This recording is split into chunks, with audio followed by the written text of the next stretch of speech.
I'm so glad. It's not as cold as the old warehouse, but these high ceilings. That's a lack of pay wage. Get one like that, it just says Hubble here.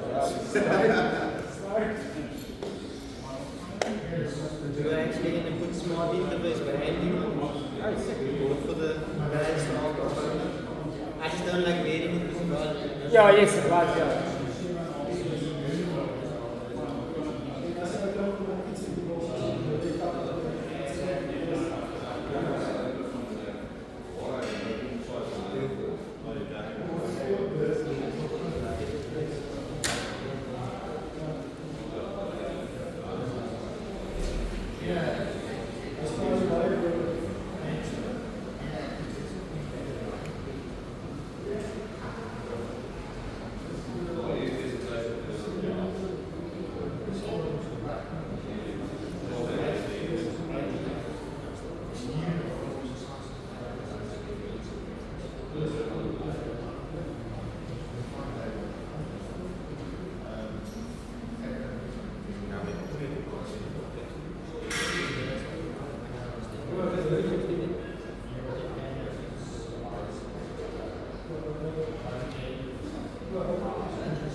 Yeah, pretty much.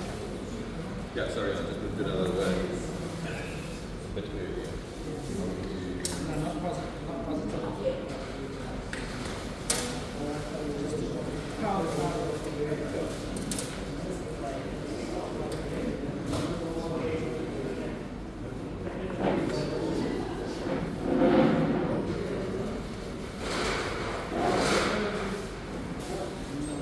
We're all pretty much here.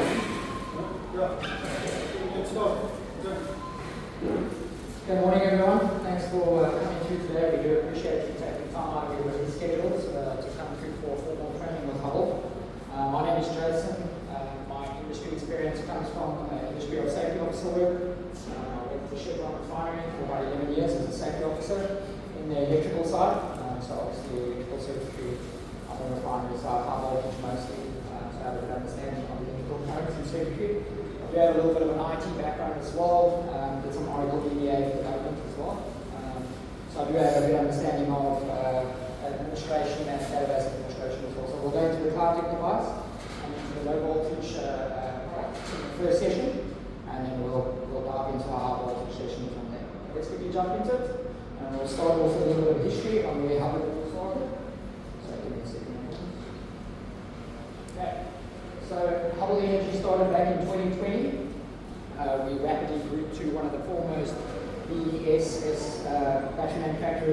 South Africa.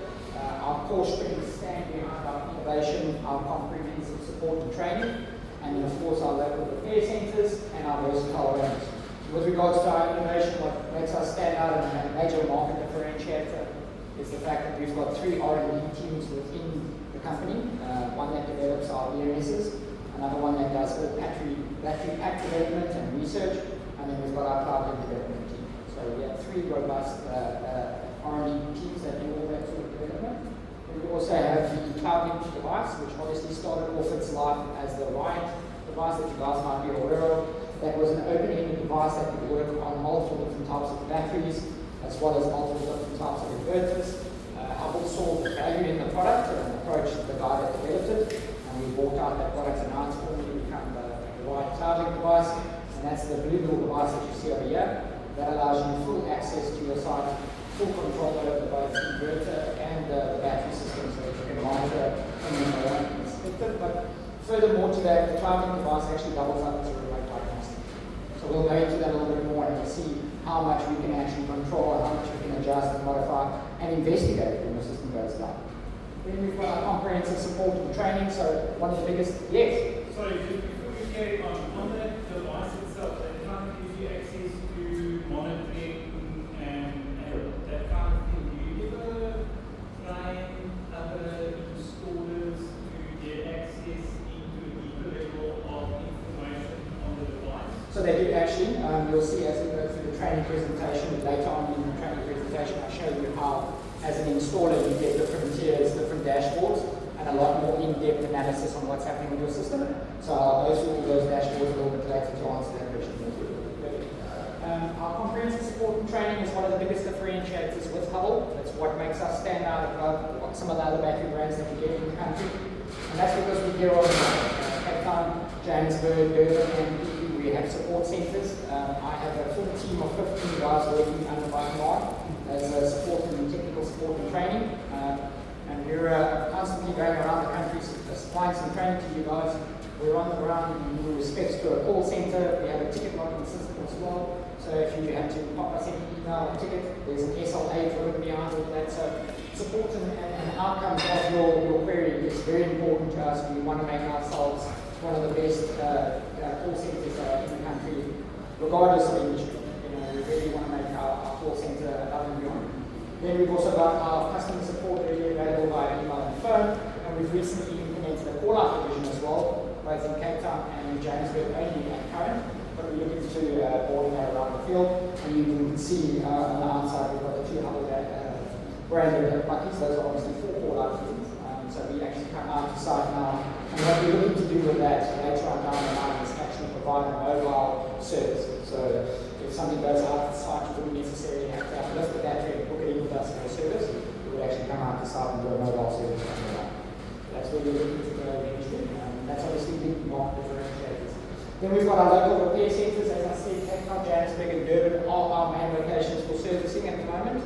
We are looking to open another branch in PE, but that's in the future. And currently we just opened up a Durban branch, so all services can be serviced directly in Johannesburg. Then we've also got our extensive inventory of spares, which guarantees quick turnaround times and making sure that we always get the battery back to you in an 8-day turnaround period. I'll go through our service turnaround times and follow that a little bit later in our presentation as well. Then of course we've got the versatile range. As you know, Hubble Energy is constantly evolving, innovating, and expressing new products into the field. As you can see, we're actually doing a micro launch on the new endless solar and Hubble comparison. What we've actually built here is a nice little in-house IP65 unit that houses your unit. As you can see, we've paired it with a solid and with the Hubble AM2 Plus, which is not even released yet, that has the built-in cloud link like you see on the Blader. So nice little housing unit, good fire suppression, good safety standard. This will definitely pass the SANS Act as it stands right now. I know there's still some deliberation going on with regards to that, but this is looking to the SANS 2.0 that they're looking to release with new battery certification, install path, and all that sort of thing. This will cross all those T's and dot all those L's. Okay. Quickly jump into a short timeline of our product from start to finish. So back in 2020, we released the first battery into the market, which was the X100. Some of you might know that battery if you've been working with us for some time. That was a Life Period 4 battery. Those cells were actually discontinued internationally. Life Period 4 had reached a point where it needed to evolve and change, and what they actually found is those cells had a tendency to leak electrolyte composition, so they discontinued it completely. And what we actually did then is we recalled the X100, and we now have the X101 in place in the battery. Please bear in mind that the X101 and the X100 are not the same battery at all. Remember, we're talking about Life Period 4. The X101 is indeed an NMC battery, it's nickel manganese lithium cobalt. That being said, it's got a high energy density and conversion efficiency as opposed to the Life Period 4, but you're not going to get that cycle count that you want to from the Life Period 4. Okay. Just remember, X101 or X series relates or refers to a rack mount or a server mount battery. So that's where we get the X from. It's not to say that the X100 and the X101 are the same battery, they're not. It's actually just server mount or rack mount. Then we have the AM2, and the reason why I'm jumping the S series here is because the AM2 is actually exactly the same battery. They internally soft pack, DMS, everything, exact same battery. The only difference is the AM is an any mount, AM, that's what it stands for. Does not mean you can mount it upside down, does not mean you can mount it on its stomach. Actually speaking, that won't work. But what we mean is that you can mount it on a wall or you can mount it server mount as well. So if you get to a situation where you've got X101s in your system and there's no stock, you can always supply an X101. It's the same battery that you can communicate with one another perfectly. We've got our S-series battery here. A little bit of a misunderstanding with the S-series battery. It is a drop-in lead acid replacement battery, but it is not intended to be paired as a 48-volt system to make 3 48-volt batteries, if you get what I'm saying. You can make one 48-volt battery, 100%. For the balancer, good to go. But you're taking 12 batteries and you're making 3 batteries. You're just causing problems. I'm taking a polystyrene cup, poking holes in it, and pouring water into it, and expecting it not to leak. The more connection points I have, the more failure points I have for risk. Remember, we always want to reduce risk because they're running into people's houses. So let's just think savvy when we're looking at electrical components and PLC systems. It's better for us to just go with an AM2 or 3 AM2s. Also, the costing that it's going to pay for 4 batteries, it's the same price as AM2, both for an AM2.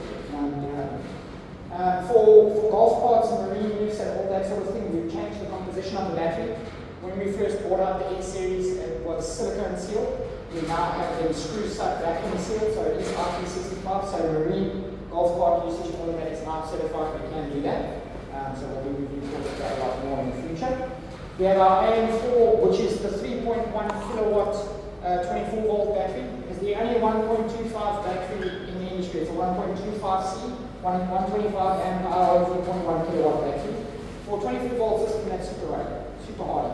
Victron's on this, it's fantastic. And a 3 kilowatt Victron system, you know, these bananas on it. I've seen 16 AM4s working on the side of beautifully on a 3 kilowatt. Yeah. Sorry, which one is the 1.25C battery? The AM4. So this little baby over here, the 2.4. Also NMC cells. Yeah. And the AM2 is a 1.1C. Technically speaking. So 110 amp. We'll go through that in the slides in a second. But yeah, the AM4 is a 1.25C, and please bear in mind we govern all our batteries at 1C. Why I tell you that it's a 1.25C is the throttle margins or your protection margins are a little bit higher. So essentially, we explain it to you like this. An AM2, if you go to 110 amps, it goes into a first stage lock. You still use the battery, first stage MOSFET lock. If you go past that to 125, that's full lock. The lock of the image, you can't get access to it. And then your MOSFETs are completely locked. You'll need to book it in, or you'll need to come out, access it, and unlock it, right? There is another way to get it out by discharging, or whatever you'll eventually open up the lock. On the AM4, you can go to 125 before your first stage locks in, and 135 before your second stage locks in. That's why I'm telling you. Okay. The AM5 and the AM10, the new technology LFPs that were released last year. So obviously standard, as you've seen, most batteries in the industry that are LFPs are all 5.12 batteries, pretty much the same cellular integrity and all that. What's nice about the AM5 and the AM10 is you've got a 10-year limited cycle warranty. What are we saying? That you get 10 years, as many cycles as you want, and what we're saying is that in that 10-year period, if you've installed it correctly, used it correctly, and in the correct margins, and anything should fail, if you can have, you'll be able to replace that cell and service in the period. Yes? If I cycle that battery more than once a day, will that impact on that unlimited cycle warranty? It's unlimited cycle. Do Okay. 20,000 in 10 years if you can. But yeah, you know what I'm saying? It's unlimited. What we're basically saying is in 10 years, if anything happens to the battery, cell 7 fails, we'll replace cell 7 only. The reason for the question, obviously, most of the other battery manufacturers would say to us, if you cycle it once a day, warranty is in place. But the moment there's a second cycle, it needs to turn and you get In our warranty document, we don't have any special terms and conditions on how many cycles we do. This is South Africa house. We have 3 times load shedding in one day. That's 3 cycles in a day. That's cutthroat. I can actually know that. Okay, then we've got our HV204, which is the 20.4 that you're seeing over there. It's the baby HV unit. That is beautifully with a day 20 kilowatt. Then we have our 410, which is the 41 kilowatt, is the 8 stack. Our 51, which we've got 2 of over here. And then we've got a 61.5. The 61.5 now comes in a single rack, right? So we've got the taller rack, it's a 52, U52 server rack. So it's slightly taller. Bear in mind, if you're going to go to that configuration, you need to make sure that the roof that you're installing obviously is tall enough. Otherwise, we can go with the split rack configuration. Okay. Then we've got the blade, which is our top of the range model in our low voltage. That is a 7.2 kilowatt, 10 kilowatt design capacity. So 7.2 kilowatt hour battery. It's basically an AM 2.5, or an AM 5.5, if you think about it like that. It's 1.5, 5.5. And then it's a 10 kilowatt capacity, so it's 1.5 C. That means that we can pair it to a big inverter. Okay, bigger drawers, big inverter capacity. That doesn't mean it's a 10 kilowatt hour battery. People get confused with that. We are looking at bringing out bigger versions of the blade, but that's also in the far future. So let's stick with what the blade has now. We'll go into the blade extensively. We've actually got 2, one over there and one actually running the fan outside there. So we've got to see what sort of power draws it can run. You can run your coffee machine, you can run your geyser, all those sort of things on that battery. It's not so we've got our containerized solutions. We won't be jumping into that today. What we'll do is, if you guys would like containerized training day, there is a specialized training day. We'll come back out again with some of our engineers and specialists to give you some formal training on the MegaVigos, the containerized solutions. Then we've got our cube, which we have not launched yet. The cube I essentially look at as the high voltage range of what you're seeing here. It's essentially just a housing unit for the 768 battery with a combiner and inverter in order for you to, connect to your inverter system. So 768 system, we won't be going into those battery banks today to do that. That's sort of more containerized solution. Jumping into the specs of the AM2, you'll find that my slides are set up in such a way that I've only got a slide for the AM2 because the AM2 and the AM4 and obviously the X101 are all NMC cells, the same sort of compositions, same PC BMS board, so you're going to get the same sort of functionality from it. So we'll just use this slide as aggregate. As you can see, it's a 1C high performance 5.5 kilowatt hour lithium battery, 48 volt. It's 110 amp max continuous charge, as I said to you, on 1.1C. Excellent, minus 20 to 50 plus temperature performance. Very important to note here, we have different batteries for different installation paths. So an AM2 will only start taking a charge at 0 degrees. You can store it in minus 20 degrees temperatures, but it will only start taking a charge at 0 degrees. Right, so if you're going to quote the guy in Sutherland, or you'd be like Harry Smith or something like that, AM2 is not the battery to install there. Right? You'll find that the AM5 can take a battery charge at minus 5 degrees. The blade can take it minus 30 degrees. We've got blades installed inside Cape Cold storage at Edinburgh Island, and they won't be inside the fridge. We've got a hole through the wall with the inverter system on the outside, and we've got the batteries on the inside because they're limited on space. And they won't be minus 30 degree charge. Then we've got an advanced battery management system with the CAN bus. It's compatible with most inverters and chargers. And Hubble's always reaching out to new inverter brands, new manufacturers to make our battery the most compatible that we can. In the industry, we don't believe in clotheslining. We want to make our battery as compatible as possible and as reachable as possible. With that being said as well, just to note, the Hubble has a custom paste BMS inside, right? So it's not a standard paste BMS like some of the other battery brands have. There's a couple of extra MOSFETs, a couple of extra relays. There's a DC to DC converter. There's a charge current limiter. So there's a couple of extra things that we've added to our BMS, and that's where you see the slight price difference from some of our major competitors, right? Because we've got a slightly more aggressive BMS. Okay. Parallel connects up to packs with full communications. Remember the AM2, the AM4, and you'll see the blade as well. They all connect up to 15 packs before needing the towering device to create a second string, right, if you're creating battery array. But with the AM5 and the AM10, you'll find that that BMS only takes 8 before needing a towering to create your second string, much like the high voltages. Okay. The NMC cells, what does that mean? It just equals a higher energy density and conversion efficiency. So to explain it a little bit further, guys, let's just look at that AM2 that's on the shelf over there. You can see how small that AM2 is for its size and its weight. It weighs 42 kilograms, right? You can see for that size of its weight, 42 kilograms, for the size it's taking up, that's 12.5 kilowatt hours. Now look at the AM5, which is just on the opposite side of it, how wide that is.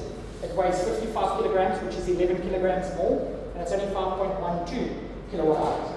So high energy density for the size and the composition of the cell, that's basically what we're looking at. Why would you differentiate between the two? It comes down to customer usage or design spec or what they want to use it for. If you're wanting a Toyota Hilux Lucky that's going to give you 1 million kilometers and you can still keep running this thing, buy an AM5, which got unlimited size, you go for it. And you're not really worried about capacities or how much you get. But 2 AM2s will give you 11 kilowatts. 2 AM5s will give you 10.2 kilowatts. It's 0.8 kilowatts that you're losing. So there again, you see, if the customer wants more capacity, you would go with an AM2. It's not too worried about cycle life.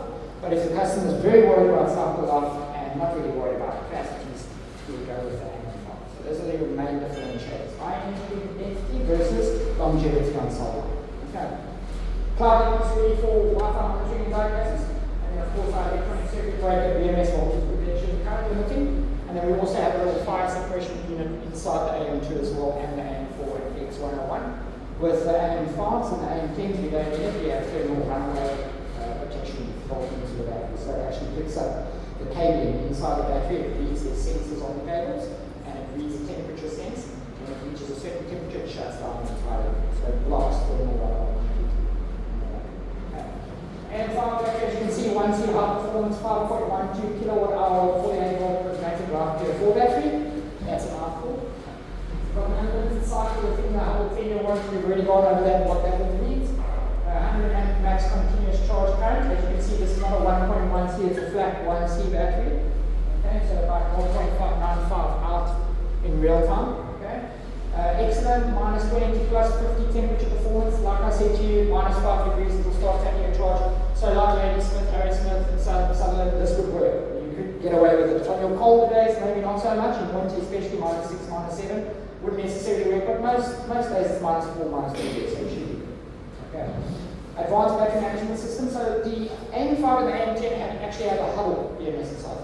It's no longer the case. We've actually created and designed and developed our own BMS. So we've got the Hubble BMS running in that. And everything from there on that point of August last year, it's got now Hubble BMS is running inside there. So we've actually launched our own BMS. The parallel connection is up to 8 packs, and that's obviously where they came in. The BMS that we created, we brought down the amount of battery arrays. We knew that high voltage was coming, and it wasn't going to be a need so much to create your low voltage battery arrays. You'll still get them here and there, especially on the solar farms and stuff like that. You might still find low voltage battery arrays.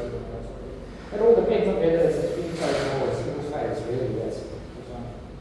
Then, of course, you've got the charging ready for Wi-Fi monitoring and diagnosis, and then again the same sort of protections, bearing in mind that you've also got that thermal runaway protection. Okay, moving over to the blade. So here we have a 1.5C 200 amp hour 48 volt industry leading battery performance. Guys, this is a 2C battery. We've regulated it to be a 1.5C battery. You can 2C down, but it's 1.5C up, please. Don't overcurrent the battery charging the cells. Also with this, you can see there, third or fourth line down, 16 cell life curve for graphite blade battery system. So these are graphite lithium cells.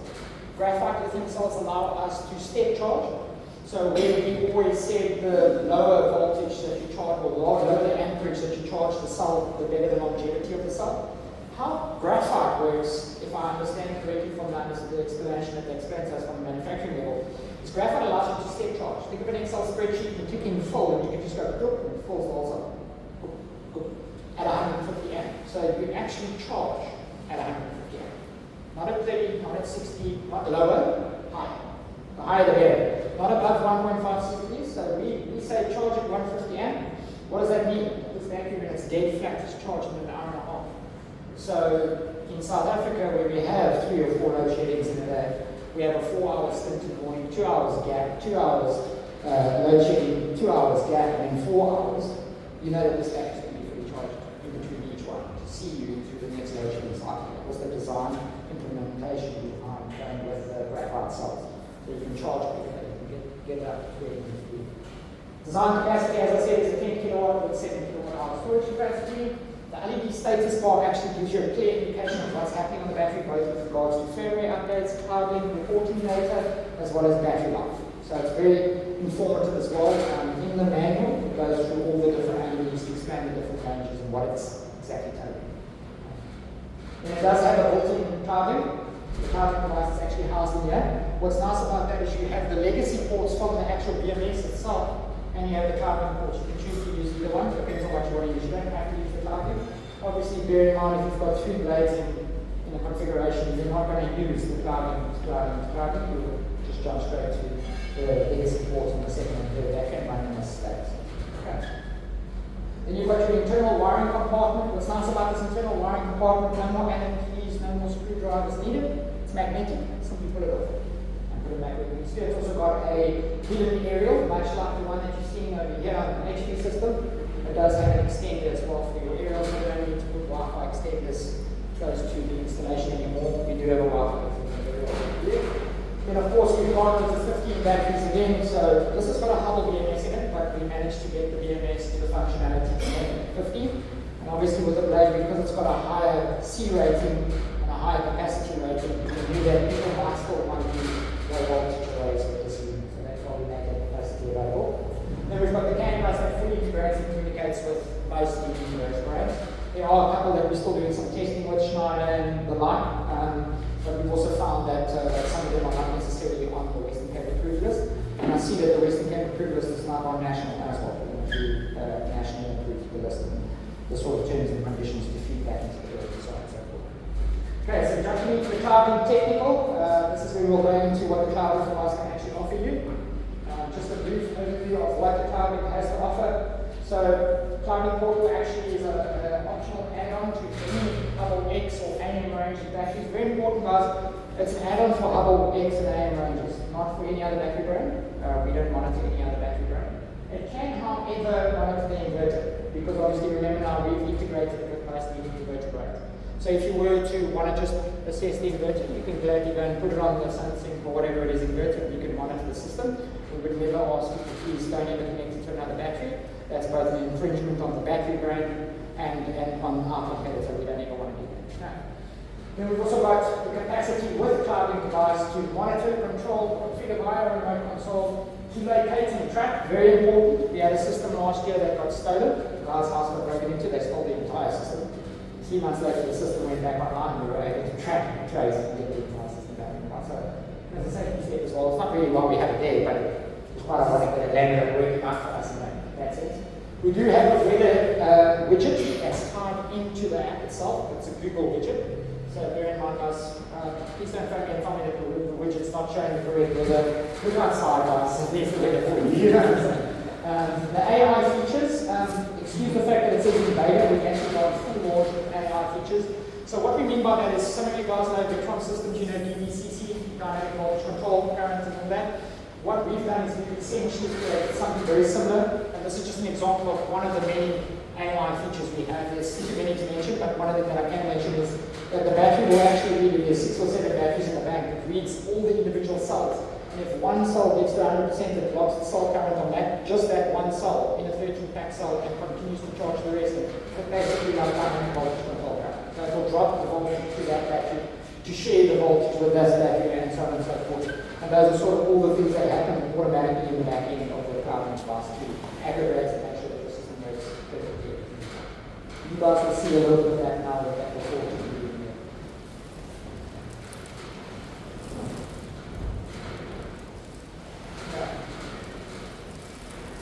So the device hardware, what we have here is 3 COM sockets, and I've actually got the device that I found a lot easier to work with the device. So this is the standard device. As you can can see the square box. We do have a rectangle box as well, which comes with the additional LAN port if you're wanting to go with a fixed line. That would be more for commercial enterprise, banks, and so on and so forth. We've done that sort of thing for them. They don't want an open Wi-Fi, SSID is very dangerous and stuff like that. They want closed line, fixed lines, and static IPs, so we'd rather go with the LAN option then. But this is the standard unit that you would generally use. This is the Wi-Fi unit. And as you can see over here, we've got 3 ports. We've got the serial port over here, which is our RS232. Remember, serial always refers to a serial connection to the battery, which is RS232. Then we have our CAN, and we've got our multi-port. We call it a multi-port, but it's essentially a 45 port, right? It is bridged internally, so you can use either one for CAN or MUL, makes no difference really. And then of course, on the other end, we've got our 2 configuration buttons, which is our reset and our mode. Our mode is how you get into the different configuration modes or the different step modes, Wi-Fi, Eurasian, and so on and so forth. I do have a slide a little bit later on where I'll go into those different modes. The reboot button is simply just power reboot. It's like a flash reboot. All it does is recycles the power to the device. So it's just like restarting the device. It doesn't actually reset anything. We do have a power port on the back end here. You can see I've put this 12 volt and 5 volt available on RJ12 and RJ35.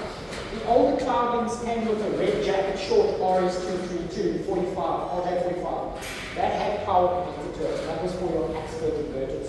So that you could just basically power it directly from the expert. What we actually found is that, with the RX-TX wired into the same power connector, we actually create conflict in the information. As you know, there's frequencies that are traveling through these cables, so there's a lot of frequency interference. So we've decided just to completely remove the power from that. So you would have to power it from the power pin connectors, that we'll do a little bit later over here, just to get power through to the device, and then obviously connect it to the system how we do so. And of course, you've got your indicator LEDs. Starting from the bottom, if you look at the device, and it's quite far, I'm going to set it around from the device now. Where the minus and the plus is your bottom light. That's power. Second one, Wi-Fi. Third one is comms. So once you've gotten this thing on Wi-Fi, gone into the local config, set your pointers, your cable pointers, CAN to battery or CAN to inverter, depending on how you've got it set up, it should immediately show lights. The third light, and then the fourth light is just the status light that flashes every now and again. That's just sending data to the server and that's it. You want to pass that on?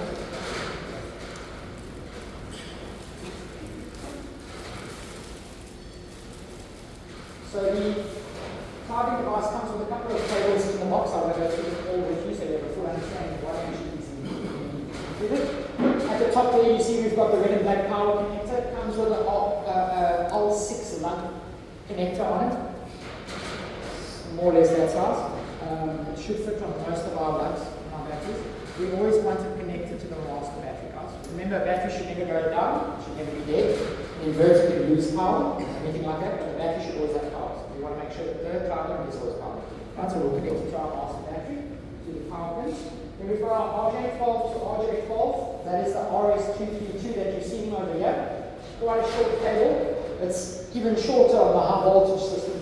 It's quite short, but that's because they're right next to each other, the connection. But it's about 30 centimeters long. It will allow you to connect the clouding device from the S port either to the battery on Samsung and Daya and those type of inverters so that you have direct connection to the BMS. Or on an expert, you will invert it and do a reverse CAN bus and will actually plug in my RS232 to the inverter. Okay. Then you get your 2 CAN cables, which is obviously the blue and the green that you're seeing over here. Blue is essentially Solus, Expert, Lux Power, and the like. Most of your inverter brands out there take CAN cable nowadays. We've put a 2, 4, and 5 in that blue cable. 4 and 5 being CAN high and CAN low. The 2 is a ground. You'll only require the 2 with the AM2 model with AM4. With the AM5, there's no ground requirement. So if you are going to set up a thing, please just remove the 2 that will cause conflict as well. The green cable is for our Sunset and Days. As you may have noticed, Sunset have now changed the PCB board of their inverters to combine the Canon RS45. They've actually got a couple of different configurations out there, but for the most part, most of them nowadays have a Canon Dash RS45, or they'll just have a Modbus and a CAN, but essentially that CAN is RS45 and CAN mixed. So what we've done here for you guys in the green cable, we've made it a 4-5. And we've included 7 and 8, which is your RS45A and B. So that's allowed the direct communication to your Samsung. simple.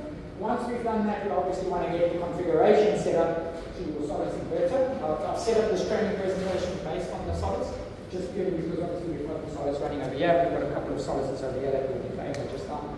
So I've built it around the Solus inverter itself. Let's quickly go through the Solus setup itself. So it's quite a bit to go through here. The latest Solus inverter is the S6 model. The S5 model of the Solus inverter does work with our battery, but it works in voltage control mode only. That Solus S5 only had an RS45 port, did not have a CAN port. They've now brought out the S6 with the CAN port. Just bear in mind, when you pair Solus with a Hubble battery, any Hubble battery, you get a 10 to 10. So Solus has agreed to increase their 5-year warranty to a 10-year warranty, and we have a 10-year warranty with our batteries. Let's get this thing set up. So what you'll basically do is you'll download the mobile app for Solus, right? You'll then download into the system, you'll select lithium battery, and then you'll go ahead and start to program all the settings as per our website.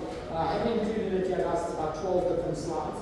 But if you go to our Hubble website, we've built it in such a way to make it super easy for you to do. There's a tab at the top that says technical support. If you click on that, there's inverter guides, and they PDF downloadable. So you can literally download for any inverter expert right down to something they we've got a whole bunch of like 15 or 16 different inverter brands. You can literally just download that PDF, and it's got step-by-step instructions on how to download, configure, and program that setting inverter. Right? But basically, once you've got that all programmed into your Bluetooth, you should be able to go ahead and plug and play your cloud and your Hubble battery. So let's go ahead and see exactly how we do that. So, as I said earlier on, this is the blue cable that comes with the cloud in. But if you're gonna connect a Solus and a Hubble battery without a cloud in, remember the cloud in is an optional add-on, right? You would still use a cable with this sort of configuration. 2 for ground, 4 and 5 can high and can low. Remember with the AM5 and the AM10, you're going to remove that ground. Okay. Another thing to note, guys, please remember when creating cables, this is a fashionable no-no. We'll come to this now. Always connect positive and negative to the master battery. As I said, it must be connected to the master battery. Please don't strip or crimp cables like this. It causes some major interference in the system. Some of the other guys that are here from visiting battery brands will agree with me when I say that this causes huge problems. Because you've literally wrapped the RS232 and the CAN and everything else that you're not doing around it, now causes interference. And now you've got a system that's giving you stupid readings all over the show and getting angry with us. So please don't do that. Let's rather just chop them off and let's put a proper jacket on there as well and make sure that we crimp our cables and make sure that it's safe. Also remember, what people don't realize, those cables can carry current. In fact, they do. So that's an arc point waiting to happen right there. Thermal runaway waiting to happen right there. Please let's try and do that at all costs. Okay, guys? And you can also see the RS232 from the cloud in to the battery. Solus, we go CAN to the Solus. In most instances with the cloud device, we go CAN of the Solus to the CAN of the cloud, and then you'll go RS232 to battery to create our closed circuit, right? We are still busy integrating the cloud to give inverter reading. In fact, I was told in this week that it's finally been finalized, so we should be able to, on version 5 of the clouding device, get full telemetric data from the inverter, be able to adjust the settings on the inverter, and so on and so forth. Okay. With the SunSync and the Deus, guys, remember you have full control. So from the clouding device, you can actually physically change settings on that inverter from the clouding device. You can stay in front of that inverter right now, I'm going to the cloud and change settings, and you'll see it will change on the inverter itself. So full control allows us read and write access because you've got RS232 access. Okay. Is everyone still with me? You guys still with me, no? Okay, so the modes and status LED is very important here, guys. We've gone briefly through the different LED indicators. As I said, LED 2 is your Wi-Fi. That just means that we've got the internet connected and active, and so on and so forth. Just a couple of special modes that the lights might give you. Downloading firmware, it flashes from top to bottom. So you'll see the lights oscillate up and down like this, right? One light at a time, right? When it's in the device config mode, yes. So you mentioned that it's got read and write abilities. Does it have read and write abilities to the inverter that is connected to, or just the? Depends on the configuration. So with SunSync, for example, where's that device? So with SunSync, you would connect that green cable, right? On the older SunSyncs, you would connect what was a blue and a red cable. The red cable was just 7 and 8. And it would go, the 7 and 8 would go to RS45. The CAN would go to CAN, right? They've combined it now, so green cable in the CAN, which because it's bridged, and then straight into the SunSync. That's read and write. RS232 gives us read and write to battery. So I have read and write to the inverter and read and write to battery. Expert, however, I'm using the S port with an RJ45 to connect to the RS232. And I'm going CAN to battery, which means I don't have read write to battery, but I've got read write to inverter. Does that answer the question? Yeah, it depends on the inverter. At current, we are going CAN direct to battery. From solids, direct to battery. So we're not even going through the cloud. So again, there we won't have access. With version 5 that was released in this week, we will now be able to go through cloud so we can program the solids. Again, guys, we never make changes to any system without your know-how or without your permission first. No one's sitting there in our office playing on the system and making changes. We know they're highly volatile. It's only on request or on instruction that we will ever make any changes to your systems. Okay. Just coming back to this, the config mode, it basically, you'll obviously have your power light, your power device. The top three will flash at the same time. So that just lets you know it's in config mode. Okay. Then we've also got, we're going to do this on the blades, guys, just now. So when we do a practical, I'll show you, you'll see the different config modes, the different beeps and all that sort of thing. Coming down to the different modes. So if you tap the mode button by mistake whilst installing, remember we've all got sausage fingers when we install it. So if you accidentally tap the mode button, it will make a beep, but there's no functionality behind it because we understand where there's working, right? However, if you were to physically hold it in for 5 seconds, it will give you a second beep. That will put you in config mode, right? If you hold for a further 5 seconds, up to 10 seconds, you get the third beep. That will check if your cloud link has been queued for an update, and then it will pull that update. Bear in mind, it has to be queued first. So you would need to contact me and say, hey, are there any firmware updates available? If there were, I would say yes, and then I would queue your device and get into go for three beeps. If you try and do it and it's not queued, it's not going to queue. Then of course we've got holding for 30 seconds, so slightly longer hold. That will factory default the device. So completely gives you 4 beeps, and it completely wipes all settings, all Wi-Fi, everything that you program into the device, all data logging, everything completely wiped. If you hold it for a further 10 seconds or 5 beeps, you can erase the Wi-Fi. Now, as a roaming tool, these are fantastic. Every installer should have one of these things, like any tool. Because you can use this, like I said, on multiple different types of inverters. So it doesn't matter whether you've got Hubble batteries installed, you can still monitor or assess the system on the inverter side. What's nice about this, you take it to site, you get it connected to the Wi-Fi, you leave it there for a weekend, for 3 days or so, pull some data. You can export all the data to CSVs, XLSX, and so on and so forth, so you've got that data on file. Then move to the next site, either connect it to that Wi-Fi and keep your logging, or wipe it completely and connect it to Wi-Fi. You've got complete amiability with regards to the device. And then of course, to exit and reboot, you'll find sometimes when you're in config mode, it doesn't want to save. When we're in that local config and we're trying to save things, it just press save, and it's not giving you that OK saved or saved OK button, right? What you can do then is just hold the button until it gives you a continuous flat line beep, almost like someone's flat line. You can let it go. It exits and saves for you safely. Problem with that is if you exit or you go out of that, everything that you've just done is wiped. So you've got to start again. So just as another second step, we can do that as well.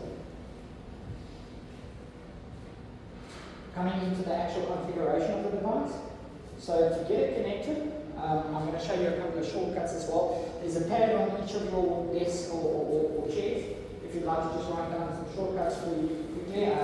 What we normally do is each CloudLink device has actually got a default factory SSID and password programmed into it. Obviously from a factory level, we want to connect the device to power and instantly have access to it. So we're working on it, we don't want to simply playing around. So when the device is developed and manufactured, we program into it a default APN. Right? That APN or SSID is Riot _ Wi-Fi, so it's capital letters RIOT. You want to write this down. Giving you a little bit of a backdoor step here to help yourselves when you're on site. So that's RIOT, capital letters _, then capital W, small I, capital F, small I. That's the SSID. The password is capital C, small letters LOUD, cloud, and same word, capital LINK, cloud link. The C and the L, the C from the cloud and the L from link are both capital, the rest is small. That, if you have to make a mobile hotspot on your phone, will instantly get access. As you can see, these devices are all online because I've got my mobile hotspot on at the moment. So that allows them to instantly connect to the Wi-Fi and then you can start assessing the system. If you want to go the hard route, I'm going to show you exactly how to do that. You'll hold in the mode button for 2 beats. It will then give you that 3 flashing consecutively that will allow you to get into the config mode. You would then open up your phone, go to your Wi-Fi, and you would look for the right cloud link. I do apologize for the lighting here, guys. But you can see it comes up as Riot CL dash like an 8-digit pin.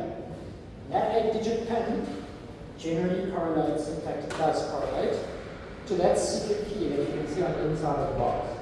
So you'll see Riot CL and that. You can connect to that Wi-Fi.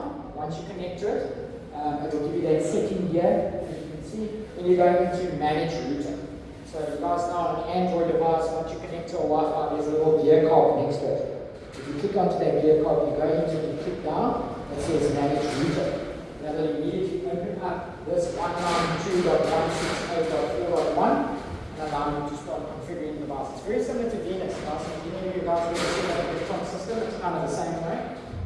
That'll allow you access to this portal, to local config. I would like you to jump to the burger menu, the 3-stripe menu over here, and go straight to Wi-Fi settings, and immediately just scan for Wi-Fi.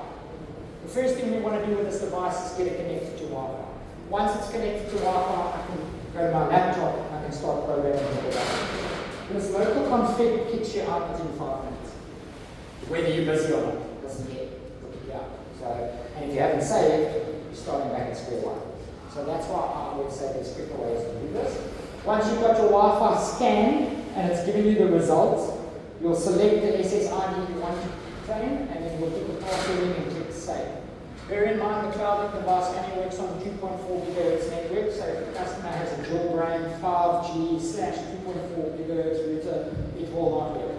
You can dial into the device if you know a little bit about IT, and you can create a separate SSID from that router on a 2.4 GHz bandwidth, and that would work. But normally if you look at these dual band routers nowadays, these 5G 2.4s, you have like home Wi-Fi -2.4G and home Wi-Fi -5G. Cloudlink can't differentiate. It picks it up as Wi-Fi 1, Wi-Fi 1. But it doesn't give you that -2.4, so we don't know which one's which.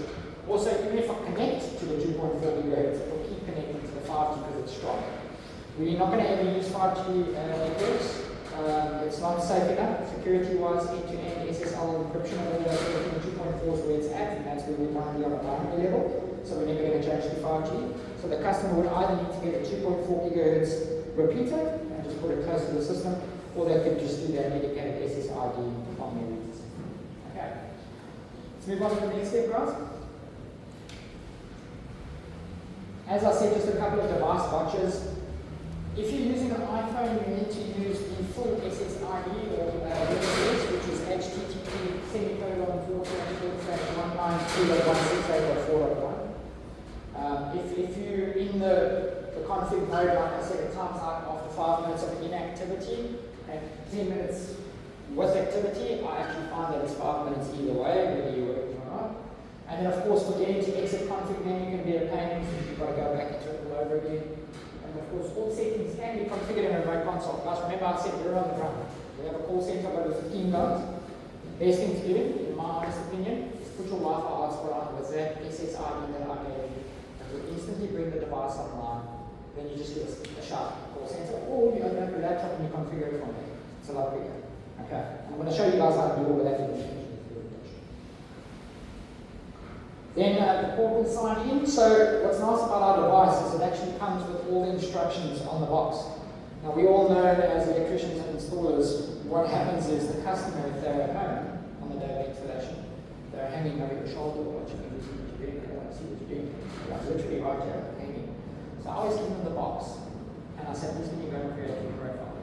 Because they've got a little bit of way to as well. So they'll go to their laptop or their office or wherever they are. They'll go and create a portal.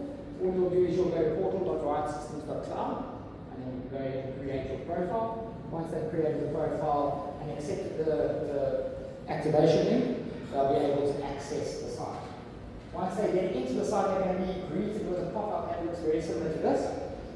That's the first login, and it's asking them basically to claim that device. You can either use the device itself, but generally speaking, the installer will be the system installing it, so they can use the box.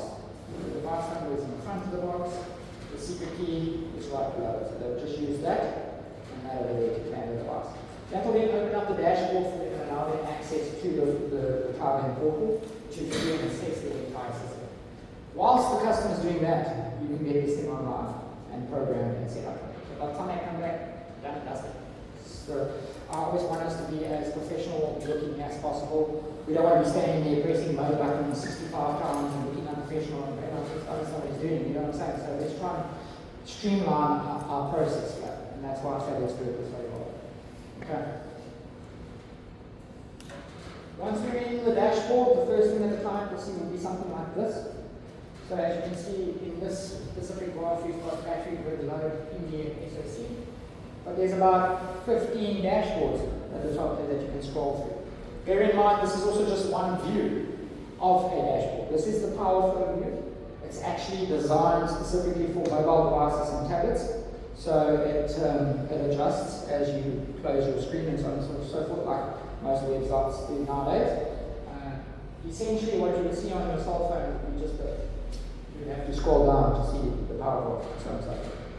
Scrolling through the tabs, I'm not going to go through all the different dashboards for you now. I'm going to go through 3 of them, the most important ones, which is obviously our system information graph. What's nice to see is you have full control over the system. I have all my cloud link reporting data, what's cloud link firmware version it's on, what the envelope size is that it's putting through from server to system, whether I've got my battery connected or not, what sort of connections I have, RS232 true, 45 true, CAN true, inverter connected true. I can see where I've got any errors. Then just below that I actually have my network information, so the router that it's connected to, what sort of speeds I've got, what's the IP address, and the signal strength. Signal strength is very important if you want us to assist you. It's not important when systems just run 10 decibels strength is more than enough. But if you want us to remotely access, we need at least about 20 decibels of strength. 19, sure, 16 should be okay, we should be able to, but there will be a little bit of lag and some delay. Okay. Battery pack information, as you can see, is also relayed over here. Up to 15 packs, it will show you here. This site only has one, so it's only showing the first battery serial number. Okay. Then we have the inverter information here, so as you can see, it pulls through all the information from the Samsung inverter. You can see this is an AC output of 220, and setting control firmware is on 6021. This is an 8000 or 8 kVA Samsung inverter. I can see my different hot bus addresses where they're set. You can see if I've got my CAN battery, and so on and so forth, all connected. So it's quite nice and informative. Then a little bit further to that, we've actually got our other graphs. So I just want to show you some of the other site monitoring. So this is actually one of the other dashboards. This is where we started with. It's called the Home System V5.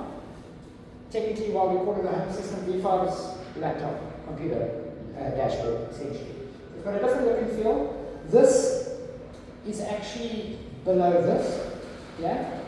And that last one is below that over here. To get it to fit in on the slide, obviously, I've cut it up a little bit. What's nice is the first graph that you see over there with the red and the green. The green is what the customer saves since installing the system. It's a great value proposition. You guys are selling the system initially to the client on the cost-saving benefits of the product. Over here you can see exactly how much money they've saved from either ESCOM or so on and so forth. You also see your peak shaving on your PV and so on and so forth. Okay. We've got our temperature control, very important with the AM5 and AM10 with that thermal runway. You can see it's got an environmental temperature and it's got an internal battery temperature as well, where it tells you both battery temperature, operating temperature, and internal temperature. The internal temperature is actually your thermal runway. Okay. A little brief overview of the information that we had on that other information graph, but it's a very basic, abbreviated version of the information.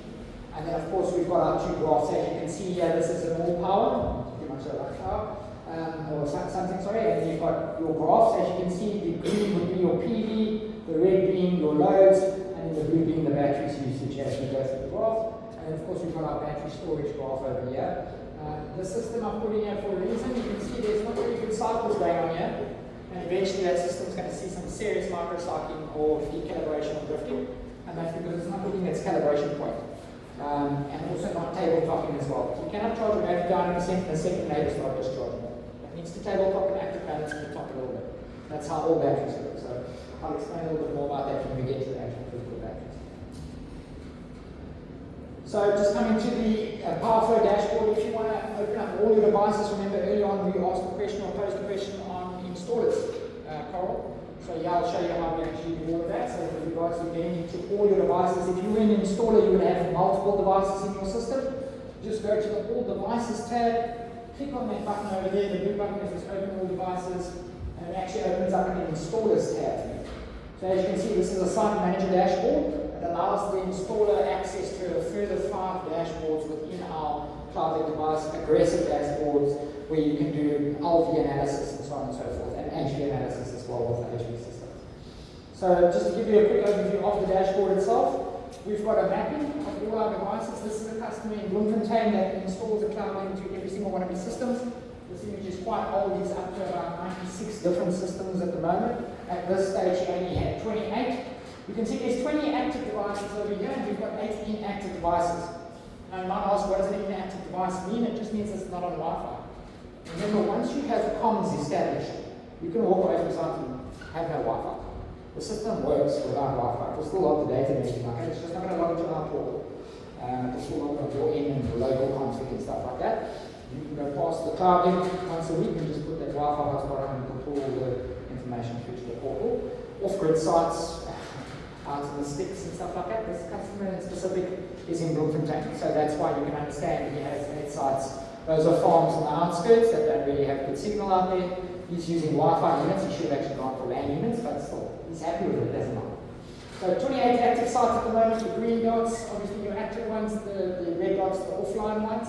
If you click on any of those dots, it actually opens up a new tab for you. If you click on any of the devices over here, it opens up a new tab for you. So you can analyze all your different sites. Below that, we've got active alarms. Again, working with the AI features within the device. Any one of those active alarms comes up in your site, it sends an immediate SMS and push notification to my phone. It doesn't send it to you, it only sends it to us. If it's a critical alarm or anything that happens on site, I will immediately contact you. I promise you that is what I pay to do. So priority support for the whole idea behind it is if any active alarm comes through myself, and any of Alex will immediately jump on and contact you. We don't want to go through to the client, because clients can, as you understand. They might also understand. Sometimes we have like coil contacted there. That's just the coil, is obviously lost signal, you know what I mean? It comes back 10 seconds later. It's not a critical event, but it flags it as a critical event because everything that happens inside is critical. You understand? We just don't want to flag it with 1,001 different alarms. But we will be releasing that to the installers. It's a feature that we're going to be releasing to installers, the push notifications, but it's not there yet. Just bear with us with regards to that. Customer users, as you can see, it opens up with all devices. But if you want to know who owns these devices, you can either click on customer users and it will show the customer user. But I always say that we've actually got an alias line here. This line here is alias. Now you can see in device, it's already got right cloud in 1287, and then in alias it says right cloud in 1287. What he could have actually done is clicked on the little pencil over here, and he could have changed that to Jan Schoeman's farm. You can change it. We can still identify it as 1287, and I still see it as 1287. It just makes it easier for you to know who's who in the zoo. You know what I'm saying? Okay. That little plus button with the arrow that I've got over there is how you would add any client or any new client that you're going to onboard. You just click on the plus button. That would then open up a very similar tab to what we saw earlier on. Remember, this was to claim the device. There's a little tab at the top here that says add customer. You simply click on that add customer, and you can put it in the secret key, which is obviously what we saw over there. Claim that whole customer profile as well as their device to your portfolio so that you can actually manage it. We've also created a third tab for users because you might have a team of installers on the field. And you want to obviously get all your guys full rights to all 10 or 15 or 28 sites. So then we have them as a user. Okay. You can also clear those users with specific access. So if you've got Bobby that runs those 5 sites, and you've got Stephen that does those 5 sites, you can provision those 5 to Bobby and those 5 to Stephen. Stephen can't see Bobby's, Bobby's can't see Stephen. Okay, so different tiers as well. Does that more or less answer your question, Nicole? I think it answers the question, how do you become installer? So, Not how do you become installer, but how do you guys register as an installer on your so ironically at the moment it's very open. So I can have two cloud as an end user, and if I claim both cloud they can give me the site manager dash. It doesn't necessarily give me the additional dashboard. You'd have to contact me and I'll open up the additional dashboard. Yeah. So you don't just open it up anymore. But you know, you might have a system, you might have a granny flat in your house or something like that, and you've got a system in there, you've got a system in your own house. You've got a cloud links on both. So you'll get that dashboard. But your installer that installed it will also get his own dashboard where you've got all your devices there, and then he'll contact us and generally say, can you open up the backend dashboards for me? We'll open them up for it. Okay. I didn't know you were having that. I'll actually go through some of them after this presentation. I'll show you some of them. I'll have to show you live, so I want to show you what it physically looks like and how we do readings and how we see a system, how aggressive it is, how we can see individual solver rates, balancing, charge limits, all the AI features and that sort of thing. Yeah. So it's interesting, and maybe you should let your guys at the call center know that they need to change the way they deal with customers, because we actually installed a system in, where was it, up in Bologna. And based on the interaction with the guys there, we decided not to install it. Now remember, Johannesburg is just a service center, so they're actually not, they service technicians, they'll service battery, they don't know how, none of them know how. Well, they actually, the timing was set back to the backup, was swapped out with another one. But I mean, based on the interaction and the amount of information and the access you have of information on the town with the device, we decided to not do it. Oh, sorry about that. I'll have a chat to the team then. So this is amazing. You did? No, this is quite nice. No, sorry about that. I'll definitely have a chat. I had some training with the guys, so it's a bit alarming that they said that. I mean, these admin dashboards have been around. We've got over 300 dashboards, or I have access to 300 dashboards. But I know that installers get 7 and the customer gets 3. Yeah. End user gets 3, but the installer gets 7, so those are available. So again, you guys, just something that I want to reiterate here. There it is again, the riot in caps, underscore, capital W, small I, capital F, small I, and then of course that password was clouding. And then of course you can see here, to get into a remote config from a laptop, you click on the three burger bar menu, and then obviously get you into a local config. So if you get the cloud device online from your mobile hotspot, open up your laptop and go that way to program and set the pointers and so on. And I'll show you how to do it now. And then of course, any one of the widgets that you saw in any one of our dashboards, guys, they all have a little export button. So you can simply click on the export button, you can export all that data and keep it on file. These are great for legal queries, investigations, reporting, customer queries, you know, and deep dive investigations. Incredible tool to use. I've got a lot of clients that are not necessarily focusing on Hubble batteries. They are focusing on Hubble batteries, but they're using this as a tool to differentiate why they would go with Hubble as opposed to going with something else. Fantastic. Great tool to do. So that's the end of the first session, guys. I want to thank you very much for your dedicated time and concentration in the first session. If there's any questions, yes. I just wanted to know the NEC cells that you have in your batteries, so I heard you saying that the NEC cells are being monitored Yeah. So if I look at where battery standards are going on, about where you're allowed to install and the kind of code you're supposed to provide when you do your installation. One of the things that you, and it's not a requirement at the moment, but industry is heading that way, is the UL tests on battery cells. So you guys make those available on request? We do have a whole database of certifications of what we've done extensive testing on. If you want any of those, I'll have to make them available. I'm not too sure on whether the UL test is in there, but if it's not, I can always get it. One of the tests would be the test where they do destructive testing on the cells, short circuit, overcharge, complete discharge, and that kind of thing. So make those available. One of the big problems, obviously, because we're going to be working closely with someone, I'll make everything that we have for you. So just so that you guys know, we're busy building an online academy at the moment. We're working towards having an online academy certification, battery certification of sorts, Hubble Energy certification. We're busy building that and structuring that at the moment. We're going to be partnering with a couple of companies, and AREC being one of them, predominantly for the accreditation side of things, which is quite exciting. So we're looking forward to that. And it's something that we want to basically officiate within the industry, because we feel that there's no sort of PC certification or battery certification standard at currently. We're kind of bad, very much so. So we'd like to make it standardized. Guys, we can take a quick break quickly, grab some coffee and some drinks. I'll cover the snacks here, and then we'll jump into the high voltage session in about 10 or so. I'm just going to get set up here with a couple of examples of the clouding device.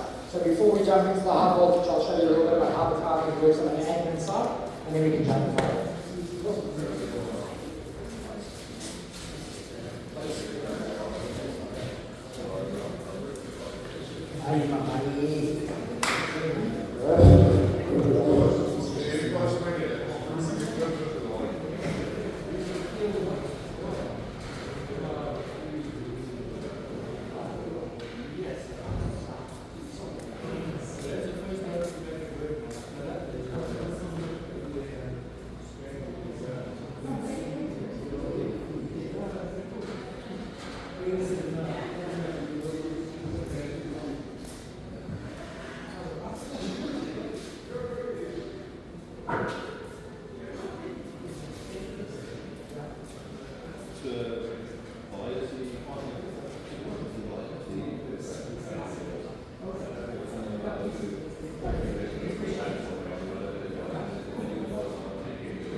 La tua bomba non tre.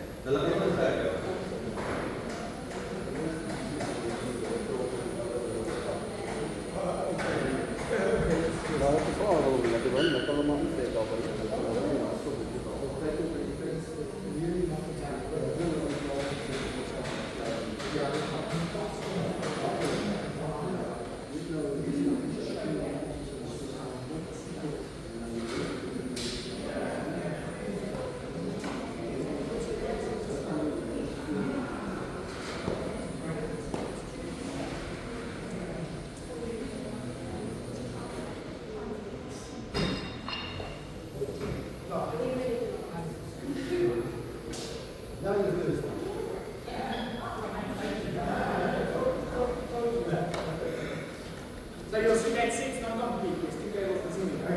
Did you see there's no power cable? And then there's also not the similar otherwise it's full. And this here is the firmware cable. Firmware now. So I'm going to show you the power stack when we come back now. I'm going to do the high voltage presentation, and then after that we'll do it. We'll go around to show you how we do the firmware. Ja, dat is practical.